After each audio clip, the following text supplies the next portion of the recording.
बात को कहते हुए गर्व महसूस होता है कि करीब 18 साल पहले एक छोटा सा काम मेरे दादाश्री ठाकुर मत सिंह साहब ने, मोहन सिंह साहब ने और बाबर सिंह जी और ईश्वर श्री गंगा सिंह जी डॉक्टर ने, ये तीन आज भी लगे रहते हैं। तो मुकुंदास जी खिंची की जयंती आएगी तो बाबर सिंह जी और गंगा सिंह जी ये जरूर एक थैला लेकर के पधार जाते हैं। उसी की प्रेरणा है कि आज 18वीं वर्ष में 18 साल लगातार ये जयंती मनाई जा रही है।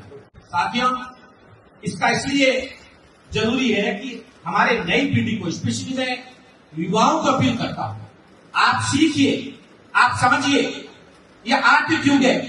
आर्थिक युग में हो सकता है कि किसी के पास 2 पैसे ज्यादा हो, 2 पैसे कम हो। हमको इस कठिनता की घड़ी में जब कलम का युग आ चुका है, तलवार का युग जा चुका है, पर अगर हमने हमारे अस्तित्व को, हमारे इतिहास को अगर भूल गए तो आपकी खुद की पूरा इतिहास समझ जाएगा, आपकी पीढ़ियां समाप्त हो जाएगी। इसलिए ऐसी जयंतियों में जाना जरूरी है। आज के दिन मैं इस बात को याद करता हूं कि वीर शिरोमणि मुकुंदास जी खिची को उस समय के राज में, आज का राज नहीं था, औरंगजेब के जमाने में महाराजा अजीत सिंह जी के समय प्रजापति साहब जब उनको, अजीत सिंह जी को टोकरी में लेके दिल्ली से रवाना हुए तो बीच में संदेश मिला उनको। क्या मिला कि भाई मुकुंदास जी, इस अजीत सिंह को हमको दे दो, आधा राज आप ले लो और आधा राज दुर्गादास जी को सौंप दो। और वो किस मिट्टी के बने थे? उनको तो कोई कीमत पे स्वीकार ही नहीं था।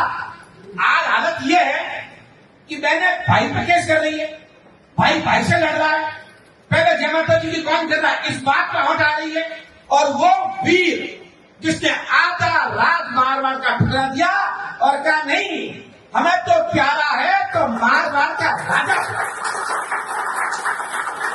हम उसकी औलादे हैं। याद करो, हम आपके पास आते हैं, कोई आपके पास आता है मारने के लिए, आप छोटी सी बात पर नकार देते हो। अरे आप वीर शिरोमणि मुकुंदास खिची की औलाद हो, जिसने इस मारवाड़ का आधा राष्ट्र ठुकरा, आधा राष्ट्र। आज के जमाने में अगर आप याद नहीं करोगे, इन बातों को याद नहीं करोगे, तो कौन आपको याद रखेगा? राजपूत का मतलब केवल खुद का रोटी खाना, बच्चे पैदा करना, बड़े होना और बच्चों की शादी करना और मर जाना, ये नहीं होता है। राजपूत का मतलब होता है 36 कौम को साथ लेकर के अपने आसपास कहीं पर भी किसी भी जात कौम के साथ में, किसी भी धर्म के साथ में अगर किसी तरह का अत्याचार हो रहा है, उसके खिलाफ आवाज उठाने वाला ही अपने आप को राजपूत कह सकता है।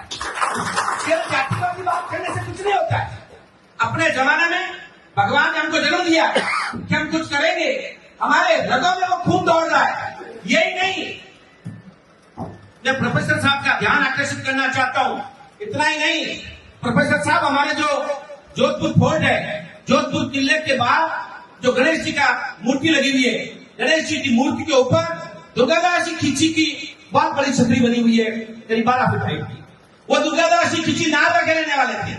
और जब महाराजा मान सिंह जी के समय जयपुर ने जोधपुर पर हमला कर दिया, जोधपुर की फौज अहमदाबाद गई हुई थी। उन्होंने कहा कि आप उसको हटाओ, आप थोड़े लोग हो, मारे जाओगे। उन्होंने कहा नहीं, मेरे स्वामी मेरे को इस किले की रक्षा करने का जिम्मा देके गए हैं। मेरे जान में जान है और धड़ पे सिर है, तब तक तुम अंदर नहीं घुस सकते। और क्या हुआ? अंत में 3 दिन तक लड़ाई लड़ी। उन्होंने जयपुर की फौज को पछाड़ा और अंदर नहीं घुसने दिया। उसका नाम था दुर्गादास खिची, जो आज भी छत्तीसगढ़। और उनके बेटे को उचेड़ा गांव था, मैं रहने वाला हूँ, वहां जागिरी दूर को मिला। हर गांव की कहानी है। श्याम सिंह जी सही कह रहे थे, अगर हम अपने खुद के गांव की कहानी, अपने पिताजी की कहानी, अपने दादो सर की कहानी, अपने पपड़ दादो सर की कहानी आप भूल जाओगे तो फिर किसको याद करोगे? आज मैं ऐसे लोग देखता हूँ जिनका कुछ नहीं है और दूसरे से छीन करके फिर भी डंका बजा देते हैं। और आपके खुद के भाई और भतीजे, आपके दादो साहब, आपके परदादो साहब, वो भी राजपूत कम्युनिटी के लिए काम नहीं आए थे। ये भी सुन लो। आज मेरे ख्याल से यहाँ 70% अपन राजपूत लोग बैठे हैं, उसमें भी मैक्सिमम खिची लोग। पर ये मुकुंदास जी ने जो काम किया था, मैं तो राजपूत के लिए किया था, मैं खींचों के लिए किया था। उन्होंने राष्ट्र के लिए किया था, राष्ट्र के लिए। किसके लिए किया था? राष्ट्र के लिए किया था। वो राष्ट्र था, उस राष्ट्र को बचाने के लिए किया था।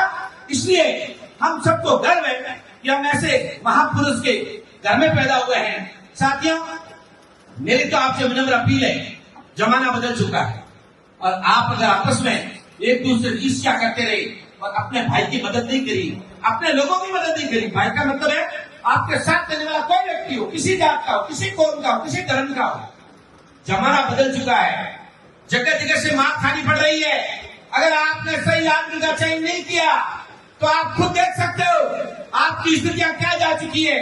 आपका खुद का लेवल जो समाज में होता था आज कितना नीचे जा चुका है।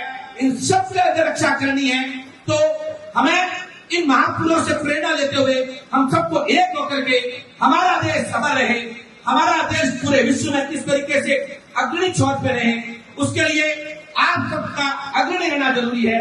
आप सबको एक होकर के माँ भगवती की को साक्षी मान के ऐसा काम करना पड़ेगा जिससे वीर शिरोमणि दुर्गादास जी और वीर शिरोमणि मुकुंदास जी खींची जैसे लोग एकदम से गर्व से कह सके ऊपर स्वर्ग में बैठे बैठे कि मेरे वंशज आप हिंदुस्तान में डंका बजा रहे हैं। साथियों, मैं इतना ही निवेदन करूंगा कि इस मौके पर आप सब लोग पधारे। आप सबका मैं तहे दिल से धन्यवाद ज्ञापित करता हूँ। इस मौके पर additional SP deputy commandant Manoj Singh ji Khichi साहब विराजमान है, उनका भी धन्यवाद ज्ञापित करता हूँ। हर मौके पे वो आते हैं और हमको हर मौके पे हमारे बीच में उपस्थित रहते हैं।